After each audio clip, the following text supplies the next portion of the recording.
जो तलाठी परीक्षेमध्ये ज्यांनी घोटाळा केलाय तो आतमध्ये जाऊन आला ना, तो काय गुन्हेगार होता का? त्याला कायमस्वरूपी तर न्यायालय तर आतमध्ये ठेवणार नाही. बरं, तो काय सराईत गुन्हेगार पण नव्हता, त्याच्यामुळे त्याचे लाड का केले जातील? तो जामिनावर बाहेर सुटलाच असेल आणि आता तो पेढे वाटेल मी तलाठी झालो म्हणून, परीक्षा पास झालो म्हणून. हा शुद्ध हलकटपणा आहे. तलाठी परीक्षा महाराष्ट्रामध्ये झाली. 8,466 जागेसाठी महाराष्ट्राच्या महसूल विभागाच्या क वर्ग दर्जाच्या या तलाठी परीक्षेमध्ये साधारणतः 11.5 लाख विद्यार्थ्यांनी सहभाग घेतला. त्याच्यामध्ये 10,46,000 पर्यंत विद्यार्थी पात्र ठरले आणि 8.5 लाख विद्यार्थ्यांनी नंतर परीक्षा दिली. म्हणजे साधारणतः जागा किती आणि बेरोजगार तरुणांचा टक्का किती बघा. सुशिक्षित बेरोजगार तरुणांची संख्या महाराष्ट्रात वाढलेली असताना सरकार मात्र सेटलमेंट करायला त्या ठिकाणी भाग पाडतंय का जे जे भ्रष्टाचारी आहेत, ज्यांनी घोटाळा केलाय, तेच या परीक्षेमध्ये उत्तीर्ण झाले. म्हणजे स्पर्धा परीक्षा देणारे किंवा ते तलाठी परीक्षा देणाऱ्या विद्यार्थ्यांचंच असं म्हणणं आहे की या तलाठी परीक्षेमध्ये 80-90% वर पोरांनी पैसे देऊन त्या ठिकाणी सेटलमेंट करून पास झाले. राज्याचे गृहमंत्री म्हणतात की पुरावे असतील तर द्या. अहो, ज्या मुलांवर, ज्या तलाठी परीक्षेसाठी बसलेल्या, मग ते छत्रपती संभाजीनगरच्या आणि काही टोळ्या त्या ठिकाणी सापडल्या, त्याच्यामध्ये जी मुलं दोषी आहेत, ज्यांच्यावर त्या ठिकाणी तलाठी परीक्षेचा पेपर फोडला गेला, कारण एकाच दिवसात 3 वेळेस परीक्षा घेतल्या गेल्या आणि या सगळ्या त्या गोंधळामध्ये अरे जी पोरं नापास झाली दुसऱ्या परीक्षेमध्ये, ती पोरं इकडं जर 200च्या वर 214 गुण घ्यायला लागली तर हा घोटाळा नाही तर काय. सरकारची परिस्थिती सध्याची अशी आहे की आंधळं दळतंय आणि कुत्रं पीठ खातंय अशी परिस्थिती आहे. त्याचं कारण सुद्धा तसंच आहे. तुम्हाला आठवत असेल तर पाठीमागं शिक्षकांच्या त्या TET परीक्षेचा घोटाळा झाला होता. राज्याचे संभाजीनगरचेच राज्याचे एक सन्माननीय मंत्री आहेत, ज्यांची मुलगा आणि मुलगी त्या परीक्षेमध्ये बसलेले सुद्धा नव्हते, तरी यादीत नाव होते. इतकी वाईट परिस्थिती या सरकारी यंत्रणेला वापरणाऱ्यांची सुरू आहे. आणि आत्ता झालंय, मागच्या वर्ष 1.5 वर्षापूर्वी हा सगळा घोटाळ्याची जर त्यावेळेची जर चौकशी केली तर राज्याचे बडे बडे शिक्षण विभागातले अधिकारीच त्या ठिकाणी अडकले गेले आणि नेत्यांवर गंडांतर येईन म्हणलं तर ते सगळ्या अधिकाऱ्यांवर खापर फोडून सगळे नामोनिराळे झाले.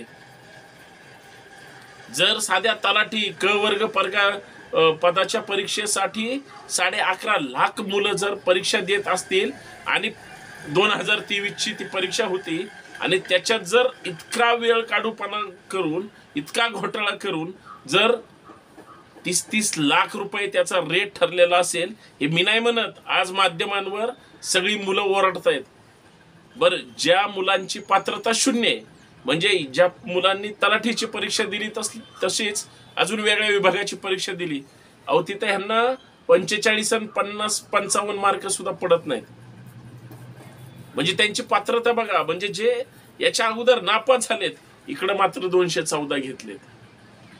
बर, परीक्षेचा पेपर फोडला, याचा अर्थ तो सगळीकडे पसरला गेला. मी सगळं प्रसिद्ध केलंय आज माझ्या ह्या फेसबुकच्या आणि त्या ह्याच्यावर की बघा आमच्या शेतकऱ्यांच्या पोरांची कशी चेष्टा चालू आहे, आमच्या बेरोजगार सर्वसामान्य तरुण पोरींची कशी चेष्टा चालू आहे. सरकारला म्हणजे जे बेरोजगार तरुण आहेत त्यांच्या हक्काच्या नोकऱ्या त्यांना मिळूच द्यायच्या नाही. जे पैसेवाले आहेत, भांडवलदार आहेत, ज्यांना विकत घ्यायचंय सगळं, अशाच त्या ठिकाणी भागतंय. आणि त्या खात्याचे मंत्री याला जबाबदारी लक्षात ठेवा. खरं तर अशा मंत्र्यांनी नैतिक जबाबदारी स्वीकारून राजीनामा दिला पाहिजे, एक. आणि दुसरं, तलाठी परीक्षेमध्ये घोटाळा झालाय का? तर झालाय. परीक्षेचा पेपर फुटला होता का? तर फुटला. अरे जो गुन्हेगार आहे, जो आरोपी आहे, ज्यांनी परीक्षा दिली, थोडी तरी वाटायला पाहिजे होती, त्याचा पेपर बाद करायला पाहिजे होता, त्याला तर ह्यांनी पास करून टाकलंय. हा सगळा प्रकार गंभीर आहे आणि कदाचित सरकार वाटलं होतं, कारण पैसे घेतलेले सगळ्यांना, त्याच्यामुळं ही परीक्षा थांबवू शकले नव्हते, पण आता रद्द करावी लागेल. माझी सरकारला विनंती आहे की या तलाठी परीक्षेची SIT मार्फत चौकशी करा आणि दोषींवर कडक कारवाई करा तर कराच, पण ही परीक्षा सुद्धा जी घेतलेली आहे तो निकाल रद्द करा आणि फेर परीक्षा घ्या. पोरांनी जे पहिले पैसे भरलेले आहेत ना, तेच पैसे परत आता तुम्ही ते नवीन परीक्षेमध्ये घ्या, कारण डबल पैसे घ्याल तुम्ही. परीक्षा घेणाऱ्या एजन्सीचे घरं भराल, तुमचे घरं भराल, पैसा तुम्हाला रगड मिळणार आणि ह्या पोरांच्या करिअरची चेष्टा होणार. हे चालणार नाही. महाराष्ट्रात खपवून घेतलं जाणार नाही. सरकारला खरं तर तरुणांचं घेणं देणं सुद्धा नाही.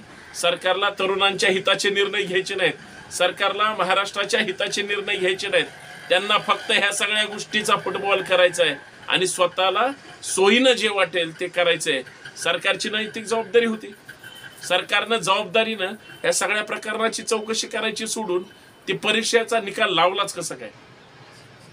बरं, एखादा चोर सापडलाय, त्या चोराची मुद्देमाला सहित त्या ठिकाणी अटक झालेली असताना परत त्या चोरावर एखादा चित्रपट काढणं, तेही पोलिसांमार्फत, हा किती म्हणजे शुद्ध हलकटपणा आहे.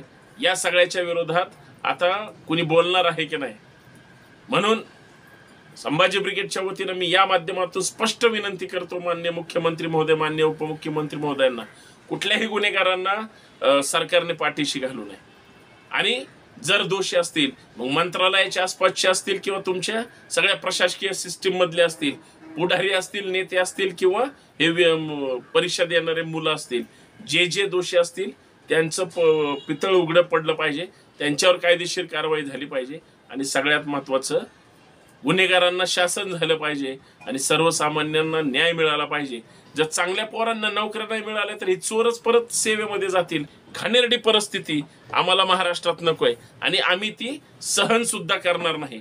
महाराष्ट्रात असल्या घाणेरड्या गोष्टीवरच बऱ्याच गोष्टी अवलंबून असतात आणि म्हणून ही सगळी माणसं लचके तोडण्यासाठी त्या ठिकाणी परत प्रशासनामध्ये काम करत असतील तर हे चालणार नाही. खपवून घेतलं जाऊ नये, खपवून घेतलं जाणार नाही असं जर सरकारला वाटत असेल आणि सरकार फार शुद्ध अंतकरणाने त्या ठिकाणी राज्याकडे पाहत असेल आणि महाराष्ट्रातल्या तरुण पोरांच्या प्रशासनामधल्या ह्या नेत्यांनी या सगळ्या प्रकरणाची जाणीवपूर्वक चौकशी करून दोषींवर कारवाई करावी. अन्यथा हा तरुणांचा केलेला अवमान आहे, हा तरुणांशी केलेला शुद्ध हलकट म्हणजे प्रकार आहे आणि जे दोषी आहेत त्यांच्यावर गुन्हे दाखल झाले, आता ते पेढे वाटत फिरतील. जो तलाठी परीक्षेमध्ये ज्यांनी घोटाळा केलाय तो आतमध्ये जाऊन आला ना, तो काय गुन्हेगार होता का? त्याला कायमस्वरूपी तर न्यायालय तर आतमध्ये ठेवणार नाही. बरं, तो काय सराईत गुन्हेगार पण नव्हता, त्याच्यामुळे त्याचे लाड का केले जातील? तो जामिनावर बाहेर सुटलाच असेल आणि आता तो पेढे वाटेल मी तलाठी झालो म्हणून, परीक्षा पास झालो म्हणून. हा शुद्ध हलकटपणा आहे. या सगळ्या प्रकरणाची SIT मार्फत चौकशी करून दोषीवर कारवाई झाली पाहिजे, एवढीच या माध्यमातून मागणी आहे.